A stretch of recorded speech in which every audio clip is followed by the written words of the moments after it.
क्या आप जानते हैं कि पनामा के इलाकों में मामूली सूखा पड़ने से ग्रेट पनामा कैनाल का ऑपरेशन बंद हो सकता है। सिविल इंजीनियरिंग का ये चमत्कार कैनाल के पार गुजरने वाले जहाजों को सुरक्षित तरह से ले जाने के लिए लगभग 20 मीटर तक उठाने के लिए एक क्लेवर लॉकिंग अरेंजमेंट का इस्तेमाल करता है।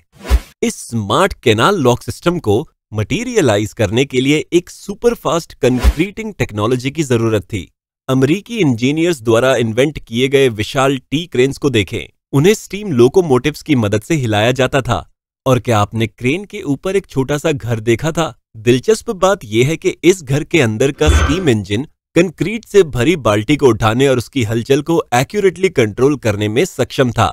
सामग्री को मंजिल तक मैनुअल रूप से ले जाने की तुलना में इस स्टीम पावर्ड केबल पुली की मदद से सामग्री ले जाना ज्यादा आसान और तेज था।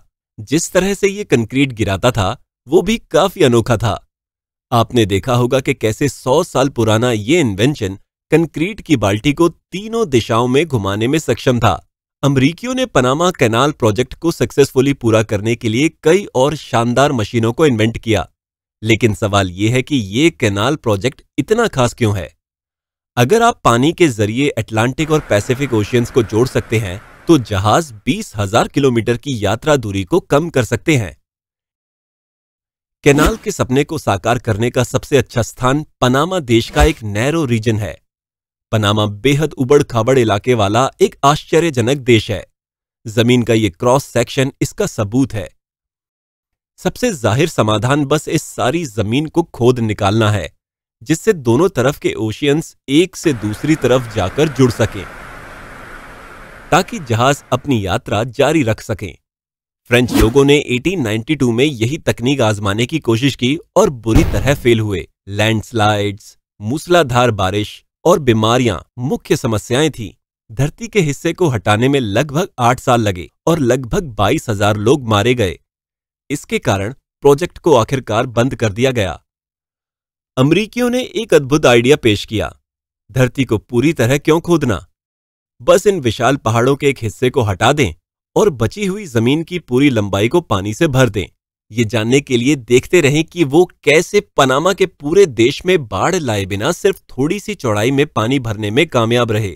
जैसा कि आप साफ साफ देख सकते हैं, जब तक जहाज इस नई ऊंची पानी की सतह पर खड़ा रहेगा तब तक ये आसानी से पनामा को पार कर सकता है। लेकिन उन्होंने एक भारी जहाज को इस नए पानी के लेवल तक कैसे उठाया? इंजीनियर्स ने इस आसान तरकीब पर भरोसा किया। अगर कोई वस्तु पानी पर तैर सकती है तो सिर्फ पानी का लेवल बढ़ाने से ही वो ऊपर उठ जाएगी। इस ट्रिक को इंप्लीमेंट करने के लिए हमें सबसे पहले पनामा कैनाल के एंट्रेंस पर 3 गेट्स इंस्टॉल करने होंगे। मान लीजिए कि पहला गेट खुला है। जहाज 2 गेट्स के बीच के इलाके में एंटर करता है। अब पहले गेट को बंद करें और इस वॉल्व को खोल दें, तो दूसरे चैम्बर से पानी रिलीज होगा और इसलिए पानी का लेवल और जहाज दोनों अपने आप ऊपर उठ जाएंगे। एक बार जब पानी का लेवल बराबर हो जाए तो दूसरा गेट खोल दें ताकि जहाज आसानी से अगले चैम्बर में एंटर कर सके। अब दूसरा गेट बंद कर दें और एक और बार वाटर लेवलिंग करें। कुछ और बार वाटर लेवलिंग करने के बाद जहाज अब आसानी से ऊपर उठे हुए पानी के लेवल में एंटर कर सकता है। ठीक ऐसे ही जहाज पनामा के इस शानदार शॉर्टकट के जरिए अपनी लंबी जर्नी पूरी कर सकता है। जब जहाज कैनाल के आखिरी सिरे तक पहुंच जाए तो उसे फिर से सी लेवल से नीचे उतरना होगा। इसे हासिल करने के लिए बस उसी वाटर लेवलिंग टेक्निक को बिल्कुल ऑपोजिट सीक्वेंस में परफॉर्म करें। जहाज अब सी लेवल तक नीचे उतारा गया है। क्या यह जीनियस नहीं है? ये ऊपर उठाने और नीचे उतारने की टेक्निक पूरी तरह से ग्रेविटी बेस्ड मेथड है। इस ऑपरेशन के लिए किसी एक्सटर्नल एनर्जी की जरूरत नहीं है। हालांकि क्या आपने यहां एक छोटी सी दिक्कत देखी? जब पहला जहाज कैनाल में घुसा तो ओशियन और चैम्बर का पानी एक ही लेवल पर था। हालांकि इसे पूरी तरह से ऊपर उठाने के बाद पहले चैम्बर में एक एक्स्ट्रा पानी का स्टेप बन गया। इस एक्स्ट्रा पानी को ओशियन में छोड़ना होगा ताकि अगला जहाज चैम्बर में एंटर कर सके। यह पानी का स्टेप हकीकत में लेक से आया है। इसलिए हर जहाज के गुजरने के साथ गाटुन लेक में पानी कम होता जाएगा। इस समस्या को ठीक किए बिना गाटुन लेक आखिर में तो पूरी तरह से सूख जाएगी और पनामा कैनाल का ऑपरेशन बंद हो जाएगा। सौभाग्य से ऐसा नहीं है। गाटुन लेक को पानी चाग्रेस रिवर से मिलता है, जिसका पानी पनामा प्रोविंस में लोकल बारिश से आता है। जब तक अच्छी मात्रा में बारिश होती है, तब तक हर जहाज के पार होने के दौरान होने वाले पानी के नुकसान की भरपाई आसानी से हो जाती है। हालांकि हाल ही में 2019 में एक डरावनी घटना घटी। पनामा कैनाल सूख गया था। सूखा पड़ने के कारण पनामा में पानी का लेवल बहुत कम हो गया। कुछ जहाजों को पानी के रास्ते पर सुरक्षित रूप से नेविगेट करने के लिए कार्गो की क्वांटिटी को कम करना पड़ा। अगले साल अच्छी मात्रा में बारिश हुई और कैनाल एक बार फिर बेहतर ढंग से काम करने लगा। आइए अब महत्वपूर्ण मुद्दे से निपटें। हम पनामा के इस एग्जैक्ट रीजन में बाढ़ कैसे लाएं? इसके लिए हमें सबसे पहले एक डैम बनाना होगा। चाग्रेस रिवर से पानी की स्टीम डैम के रीजन में जमा हो जाएगी। इस नई बनी पानी की बॉडी को गाटुन लेक कहा जाता है, जो सबसे बड़ी मैनमेड लेक्स में से एक है।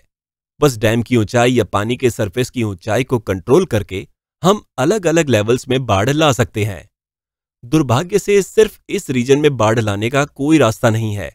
अगर आप पूरे क्रॉसिंग में बाढ़ लाने की कोशिश करेंगे तो पनामा का लगभग पूरा देश पानी में डूब जाएगा। इस वजह से अमेरिकी इंजीनियर्स ने बाढ़ को इसी लेवल पर रोकने का फैसला किया। लगभग 2/3 जमीन में पानी आ चुका है और सिर्फ एक छोटा सा हिस्सा ही पानी के ऊपर बचा है। अब असली चैलेंज शुरू होता है। 15 किलोमीटर लंबे इस बाढ़ के बिना वाले रीजन को हटाना या कुलेबरा कट को बनाना। इसका पूरा मकसद है डैम और ओशियन के पानी को जोड़ना। इन विशाल मशीन्स पर एक नजर डालें, जिन्हें ट्रैक शिफ्टर, डर्ट स्प्रेडर और अनलोडर कहा जाता है। दिलचस्प बात यह है कि इन सभी को एक स्पेसिफिक पर्पस के लिए इन्वेंट किया गया था। धरती को हटाकर कुलेब्रा कट बनाना और ओशियंस को जोड़ना। पनामा कैनाल कंस्ट्रक्शन मशीनरी का राजा स्टीम शवल था, जिसे ब्यूसाइरस द्वारा बनाया गया था। इस मेगा प्रोजेक्ट को पूरा करने के लिए 70 ऐसे स्टीम शवल लगाए गए थे। पनामा के पथरीले इलाके में इतनी बड़ी मशीन के साथ भी परेशानी हुई थी। सही सॉल्यूशन है डायनामाइट का इस्तेमाल। सबसे बड़े एक्सकेवेशन काम के दौरान हर महीने एवरेज 8 लाख डायनामाइट की स्टिक्स का इस्तेमाल किया गया था। डायनामाइट ने आसानी से बड़ी चट्टानों को छोटे छोटे टुकड़ों में तोड़ दिया, जिन्हें बाद में स्टीम शवल से आसानी से निकाला जा सकता था। एक स्कूप से 2 टन कचरा हटाया जा सकता था। जिस तरह से ट्रेन में कचरा डाला जाता था, उसे देखना बड़ा मजेदार था। इस विशाल मशीन के पावर सोर्स पर एक नजर डालें। एक स्टीम इंजन। जिस तरह से ये स्टीम इंजन इस मशीन को कंट्रोल करता है, वो 20वीं सेंचुरी की शुरुआत के शानदार इनोवेशंस का एक क्लासिक एग्जाम्पल है। इंजीनियर्स ने चारों ओर रस्सी लगे एक माउंट का इस्तेमाल करके बूम को घुमाया।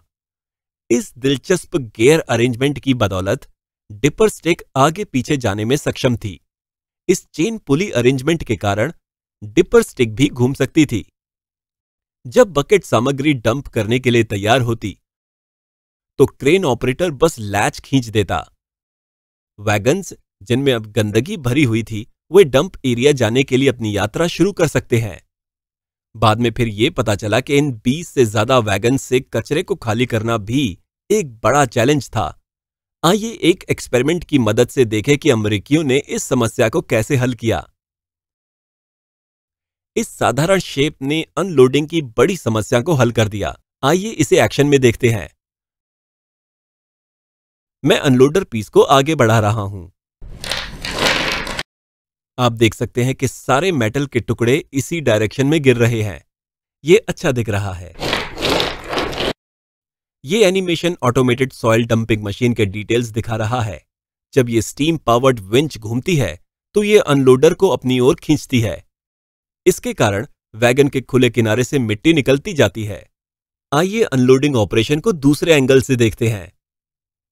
जब सामग्री से भरा अगला वैगन आएगा, तो रेल ट्रैक के किनारों पर गंदगी के ये बड़े ढेर के कारण और डंपिंग नहीं की जा पाएगी। इन ढेर को फ्लैट करने के लिए अमेरिकियों ने एक और मशीन इन्वेंट की, डर्ट स्प्रेडर। डर्ट स्प्रेडर में स्टील के विंग्स हैं, जो दोनों तरफ के ट्रैक से 11 से 13 फीट तक फैल सकते हैं। इस मशीन के ऑपरेशन को देखने में बहुत मजा आता है। आप देख सकते हैं कि मशीन कितनी आसानी से गंदगी को दूर धकेल रही है और ढेरों को फ्लैट कर रही है। एक बार जब एम्बैंकमेंट काफी चौड़ा हो गया, तो चतुर इंजीनियर्स ने ट्रैक को नई फ्लैट सरफेस पर शिफ्ट कर दिया। ट्रैक को शिफ्ट करने के लिए इंजीनियर्स ने ट्रैक शिफ्टर नामक एक और जीनियस मशीन इन्वेंट की और उसे डिप्लॉय किया। ट्रैक शिफ्टर में लोकोमोटिव द्वारा पावर्ड एक छोटी लेकिन काफी काम आने वाली क्रेन होती है। वर्कर्स ट्रैक को ट्रैक शिफ्टर से जोड़ रहे हैं। ऑपरेशन में पहला कदम ट्रैक को जमीन से ऊपर उठाना है। ये चेन योक और अपर बूम अरेंजमेंट की मदद से किया जाता है। अब आप सोच रहे होंगे कि स्टील की रेल्स इस तरह कैसे झुक सकती हैं। ये खास तरह की फ्लेक्सिबल स्टील रेल के इस्तेमाल के कारण मुमकिन हुआ। अब लोअर बूम एक तरफ मुड़ जाता है और ट्रैक शिफ्ट हो जाता है। इस तरह ट्रैक को अलग किए बिना और रीबिल्ड किए बिना ट्रैक के एक बड़े हिस्से को शिफ्ट किया जा सकता है। अगर ट्रैक शिफ्टर इन्वेंट नहीं किया गया होता, तो पुरानी मेथड का इस्तेमाल करके टाइज और रेल्स को अलग अलग शिफ्ट करने में लगभग 500 वर्कर्स को मेहनत करनी पड़ती। ऐसा माना जाता है कि अमेरिकी सरकार ने इस नई डिजाइन की गई मशीन का इस्तेमाल करके कई मिलियन डॉलर बचाए हैं। अब ये देखते हैं कि इन मशीन्स का इस्तेमाल करके इंजीनियर्स ने कुलेबरा कट कैसे बनाया। कुलेबरा कट दुनिया भर के सिविल इंजीनियर्स के लिए एक बड़ा इंजीनियर सबक था। मान लें कि खुदाई किसी नॉन माउंटेनियस इलाके में हुई। फ्रेंच ने इसे खोदने के लिए पर्याप्त माना, हालांकि लगभग 3 गुना ज्यादा मिट्टी हटाने की जरूरत थी। यहां तक कि अमरीकी भी इतनी ज्यादा मात्रा में मिट्टी हटाने की जरूरत के बारे में नहीं सोच पाए थे। इसका कारण लैंडस्लाइड्स है। सभी सामग्रियों में रिपोज का एंगल होता है। स्टेबल तरह से कट प्राप्त करने के लिए कुलेबरा रीजन के लिए आवश्यक रिपोज का एंगल काफी कम था। सालों तक मिट्टी हटाने के बाद कुलेबरा कट लगभग तैयार हो गया था। आखिरी बचा चैलेंज था गैम्बोआ डाइक नाम का ये ऊंचा हिस्सा। जैसा कि आप अब तक सोच ही रहे होंगे, अमेरिका ने इस इश्यू को स्टाइल से हल किया।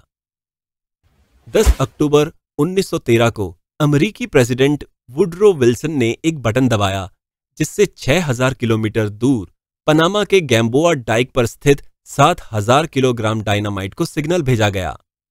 इंजीनियर्स ने ज्यादातर ओशन के नीचे से प्रेसिडेंट के सिग्नल को पनामा तक ट्रांसफर करने के लिए एक एक्सटेंसिव इलेक्ट्रिक केबल नेटवर्क तैयार किया था। बटन दबाने के बाद सिग्नल को मंजिल तक पहुंचने में 4 सेकंड का समय लगा। वहां इसकी वजह से एक चिंगारी निकली और एक बड़ा एक्सप्लोजन हुआ, जिससे गैम्बोआ डाइक पर 60 फीट का गैप आ गया। गाटुन लेक का पानी तुरंत कुलेबरा कट की ओर बढ़ गया। आखिरकार अटलांटिक और पैसिफिक ओशियंस पहली बार मिले।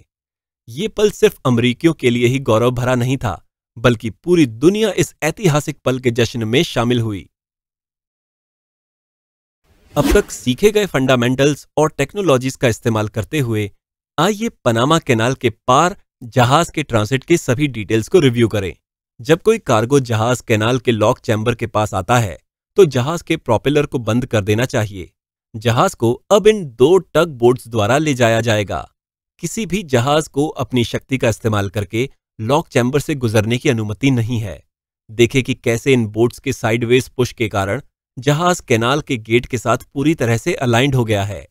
जहाज के लॉक चैम्बर में एंटर करने से ठीक पहले कैनाल वर्कर्स इसे 4 इलेक्ट्रिक लोकोमोटिव से बांध देते हैं, जिन्हें म्यूल्स कहा जाता है। वे एक हाई वोल्टेज रेल ट्रैक पर एक लॉक वॉल के दोनों ओर चलते हैं। ये लोकोमोटिव्स ध्यान से जहाज को गाइड करते हैं ताकि ये लॉक वॉल से न टकराएं। जहाज अब कुछ वाटर स्टेप क्लाइंब ऑपरेशन से गुजर रहा है।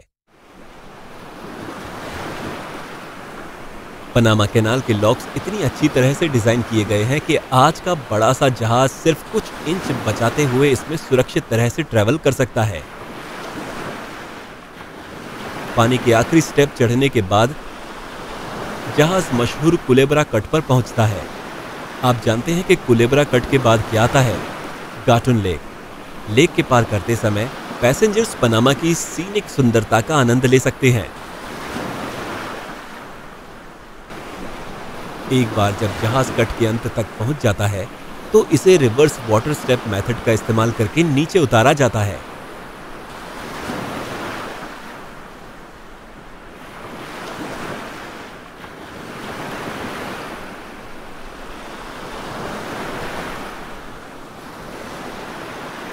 ये रही एक और रोमांचक बात। जो गेट्स आप देख रहे हैं, उन्हें मीटर लॉक्स कहा जाता है और इन्हें हकीकत में लगभग 500 साल पहले महान लियोनार्डो दा विंची ने डिजाइन किया था। मीटर लॉक्स का शानदार डिजाइन ऑटोमेटिकली एक वाटर टाइट जॉइंट बनाता है। मीटर लॉक्स बहुत बड़े हैं, लेकिन आप शायद जानते होंगे कि लेसिक्स भारी मुसीबत में है। हमारी एजुकेशनल सर्विस को बनाए रखने के लिए प्लीज पेट्रियन पर हमें सपोर्ट करें। मुझे सच में बहुत खुशी होगी। वीडियो देखने के लिए शुक्रिया। अलविदा।